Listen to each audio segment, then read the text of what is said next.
Forget Elon Musk. Forget Jeff Bezos. If you want to find the wealthiest person to ever walk the earth, you have to travel back 700 years to the scorching sands of West Africa. Imagine a man so rich that his spare change could collapse the economy of an entire country. A man who traveled with 60,000 people, dozens of camels, each carrying 300 pounds of gold, and who gave away so much wealth that gold became worthless for a decade.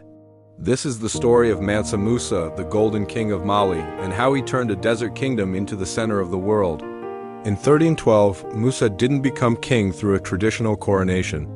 He became king because the previous emperor, Abu Bakr II, vanished. Abu Bakr was obsessed with the Atlantic Ocean. He sailed off with 2,000 ships to find the end of the world and never returned. Musa was left with an empire that was already wealthy, but he was about to make it legendary. At this time, the Mali Empire was the Silicon Valley of the 14th century. Why? Because they controlled the two things the world couldn't live without: salt and gold. Mali sat on top of the world's largest gold mines. At his peak, Mansa Musa controlled nearly half of the entire Old World's gold supply. For years, the world barely knew Mali existed. That all changed in 1324. As a devout Muslim, Musa decided to make the Hajj, the pilgrimage to Mecca. But he didn't just travel. He put on the most expensive show in human history.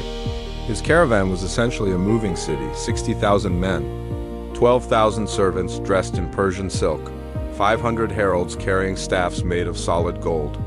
And then there were the camels, 80 of them, each burdened with 300 pounds of gold dust. When he reached Cairo, Egypt, Musa was so generous that he gave gold to every poor person he met.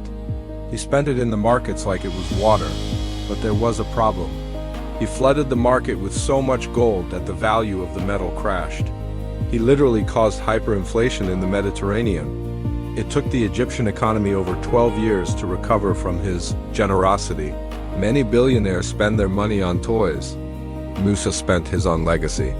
On his way back from Mecca, he brought with him the greatest minds of the Islamic world: architects, poets, and scholars. He transformed the city of Timbuktu into a global hub of learning. He built the Sankar University, which housed over 25,000 students and one of the largest libraries in the world. At a time when Europe was struggling through the Dark Ages, Timbuktu was a shining beacon of science, astronomy, and mathematics. He didn't just want to be rich. He wanted Mali to be the smartest place on earth, and for a while, it was. Mansa Musa died around 1337, but his image lived on. In 1375, European cartographers created the Catalan Atlas, the most important map of the Middle Ages. Right in the center of Africa, they drew a king sitting on a throne holding a massive gold coin. That image sparked the gold rush that would eventually lead Europeans to Africa's shores. Musa's fortune is estimated today at over $400 billion, but his real wealth wasn't the gold. It was the mosques that still stand today and the university that proved Africa was a center of civilization. If you want to see more stories of the people who shaped history with their wealth, hit the subscribe button. Next time, we're looking at the man who started the first billion-dollar company, John D. Rockefeller.